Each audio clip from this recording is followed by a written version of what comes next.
उत्तर प्रदेश का चुनावी रण सज चुका है। वर्तमान की सत्तारूढ़ दल भारतीय जनता पार्टी जो पुनः सत्ता में आना चाहती है, वहीं मुख्य विपक्षी दल समाजवादी पार्टी भी अपने अन्य सहयोगी गठबंधन दलों के साथ प्रदेश में काबिज होने का सपना देख रही है। सपना सच होगा या सपना सपना ही रहेगा, ये तो 10 तारीख को जनादेश ही साफ जाहिर बता पाएगा। नमस्कार, वीटीवी इंडिया के दर्शकों का बहुत बहुत स्वागत एवं आभार।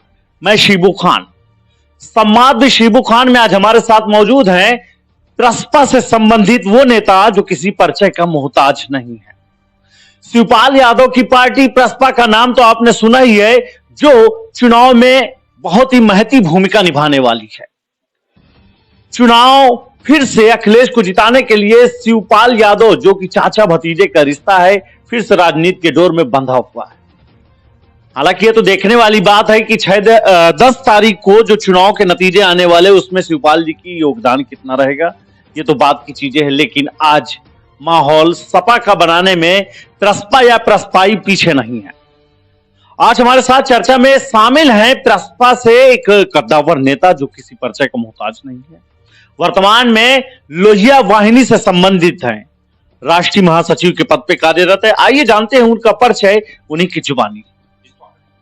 सबसे पहले मैं आपका बहुत बहुत धन्यवाद और आभार प्रकट करना चाहता हूं, और इस प्रदेश की जनता का भी।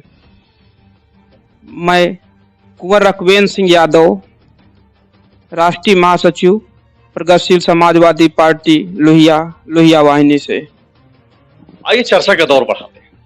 चुनावी मैदान सजा है, हर दल, चाहे वर्तमान की भाजपा हो या आपका दल हो या अदर भी पार्टी, सब चुनाव जीतना चाहते हैं। तो आप सपा को गठबंधन में हैं, किन मुद्दों और वादों के साथ चुनाव जिताने में जुटे? जो मौजूदा सरकार है भाजपा, भारतीय जनता पार्टी, ये जुमलों की सरकार थी। ये जो 2017 में जब समाजवादी पार्टी के साथ चुनाव लड़ रही थी, तो इन्होंने जो है बहुत झूठे वादे किए थे, किसान की दुगनी आय और महंगाई 100 दिन में खत्म करना और भ्रष्टाचार को खत्म करना। लेकिन इन सब मुद्दों पे भारतीय जनता पार्टी पूरी तरह फेल हो गई है। हम लोग इस मुद्दे को लेकर जनता के बीच जा रहे हैं, और जो भारतीय जनता पार्टी की सरकार थी, वो अपने खुद के मुद्दों को पूर्ण न कर पाने के कारण वो चुनाव से बाहर हो चुकी है। और प्रगतिशील समाजवादी पार्टी के माननीय राष्ट्रीय अध्यक्ष श्री शिवपाल सिंह यादव जी का यही निर्देश और आदेश है कि हम लोग जो है जनता के बीच जाएं, और भारतीय जनता पार्टी के जो वादे थे वो पूरे नहीं हुए, उनको जनता के सामने उजागर करें। वही काम हम लोग कर रहे हैं। तो जो 5.25 साल चाचा भतीजों के रिश्ते में दरार थी, अगर इतनी ही चीजें दिक्कत थी भाजपा की चीजों से, तो पहले गठबंधन समर्थन और माननीय राष्ट्रीय अध्यक्ष जी का अपना खुद का वो था, उसमें मैं कुछ न कहूंगा। और पारिवारिक रिश्ते उनके हरदम सही थे, उनका बार बार बयान भी आ रहा था। और भारतीय जनता पार्टी को खत्म करना हमारे माननीय राष्ट्रीय अध्यक्ष जी का उद्देश्य है। और ये 5.25 साल के बारे में मैं वापस नहीं जाना चाहूंगा। चलिए ये बताइए कि उत्तर प्रदेश की कानून व्यवस्था को आप किस नजरिए से देखते हैं? उत्तर प्रदेश में कानून व्यवस्था एकदम फेल है, 100% फेल है। ऐसी सरकार, मैं 2007 से राजनीति में हूं, ऐसी सरकार हमने कहीं नहीं देखी जो हर मुद्दे पर फेल हो। अभी जैसे देखा जाता है कि भारतीय जनता पार्टी के लोग कहते हैं कि 100 में 100% है। दूरबीन लेकर राष्ट्रीय अध्यक्ष गृह मंत्री को कहते हैं, दूरबीन लेकर के देखने पर अपराधी कहीं दिखाई नहीं पड़ता। और उसके 2 घंटे बाद ही लखनऊ में एक महिला के से स्कूटी से चैन छिना के भाग जाते हैं। ये उनकी कानून व्यवस्था है जो 100 में 100% फेल है। उत्तर प्रदेश की कानून व्यवस्था पर जिस तरीके से आपने इन नेताजी का तंज कसा, किसी से छुपा नहीं है। वर्तमान के हालात आए दिन अखबारों में, टीवी चैनलों में, अन्य सोशल मीडिया पर देखे जा सकते हैं। ऐसे में उत्तर प्रदेश की सरकार किन आधार पे, किन मुद्दों पर, किन पॉइंट ऑफ व्यू पे अपने आप को उत्तम व्यवस्था वाली सरकार कहती है, मेरे समझ से तो परे है। हालांकि इन्होंने जो भी बात रखी है, कानून व्यवस्था जिस तरीके से बताया कि चौपट रही है, वो सबके सामने रही है, जनता ने साफ देखा। उत्तर प्रदेश के चुनाव में फिर से बात करें तो किसानों की आय दोगुनी, शायद ये भी आपने सुना होगा कहीं से, तो क्या लगता है कितना सही रहा ये सब जुमला? किसानों की आय दुगनी तो नहीं हुई, किसानों से आय दुगनी कर लिया गया है। आज किसानों की ये हालत है कि किसान आत्महत्या करने पर पूरी तरह मजबूर है, और ये जो किसान किसी तरह मेहनत करके थोड़ा बहुत अगर कहीं खेती बाड़ी करते हैं तो उनके जो छोड़े गए साढ़ सेना है वो उसको खत्म कर दे रही है, जिससे किसान पूरी तरह से ध्वस्त है। आय दुगनी करने की तो बात छोड़ दीजिए, उनकी खुद की आय नहीं हो पा रही है जितनी पहले थी।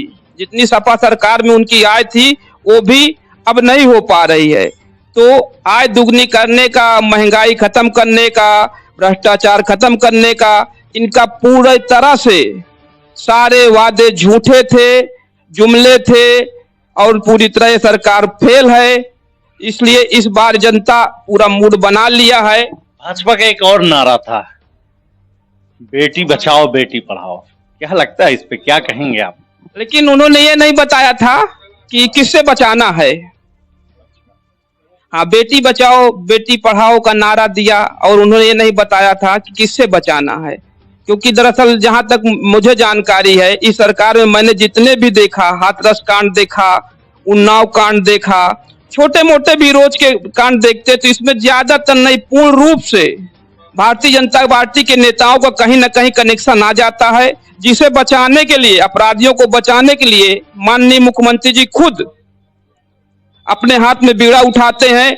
तो बेटी बचाओ बेटी पढ़ाओ का जो नारा था वो ये नहीं बता पा रहे थे किससे बचाना है। अब जनता जान चुकी है कि दरअसल भाजपा के नेताओं से ही बचाना था, जो पूर्ण रूप से विचार बना लिया है। इस बार भारतीय जनता पार्टी का कोई भी नारा चलने वाला नहीं है। सपा कितनी सीट ला रही है? सपा 400 ला रही है, 400 सीट। जनता के एक फिर सवाल सामने है, 3 सीट कौन सी छोड़ना ये बता। ये जनता तय करेगी। माननीय राष्ट्रीय अध्यक्ष समाजवादी पार्टी ने कहा, यानी आप लोग को ये बताया गया कि 400 सीट जीत रहे, 3 नहीं बताई गई, छोड़ कौन? तो ये बताया, ये जनता तय करेगी। माननीय राष्ट्रीय अध्यक्ष जी ने कहा है, एक इंटरव्यू में भी उन्होंने कहा था। नहीं, जब जनता ही तय करेगी तो 400 देगी या 4 देगी या 4000 देगी, ये भी जनता पे छोड़ना चाहिए। तो राष्ट्रीय अध्यक्ष जी ने कौन सा ऐसा गणित या उनके साथ विद्वान बैठा था जिसके आधार पर उन्होंने 430 का पूरा दम भर दिया?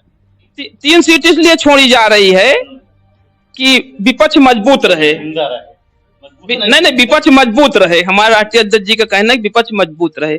3 सीट उनको छोड़ रहे हैं, नहीं तो जनता तो इस बार उनको एक भी सीट देने के लिए राजी नहीं है। संवाद शिबू खान में ये थे हमारे साथ प्रसपा नेता, जिन्होंने बड़े ही बेबाक अंदाज से वर्तमान के हालात पे, पूर्व की सरकार के हालात पे, आने वाले चुनाव के हालात पे अपनी बात रखी। जनता जनादेश किसे देगी ये तो 10 मार्च को ही पता चलने वाला है, लेकिन जो भी बातें उठाई गई हैं जमीनी बातें। उत्तर प्रदेश में आम आदमी पूरी तरीके से परेशान रहा है, बहन बेटियों की इज्जत भी सेफ नहीं रही है। नतीजे जो भी आएंगे हित में आने चाहिए। हमारी यही उम्मीद भी है, यही आशा भी है और यही ईश्वर से कामना भी है कि देश को, प्रदेश को एक सशक्त लोकतंत्र और लोकतंत्र का प्रभारी और उसके रखवाले मिले। वीटीवी इंडिया हमेशा ही दबे कुचले, शोषितों, वंचितों की आवाज उठाता रहा है। पुनः आप सभी का आभार।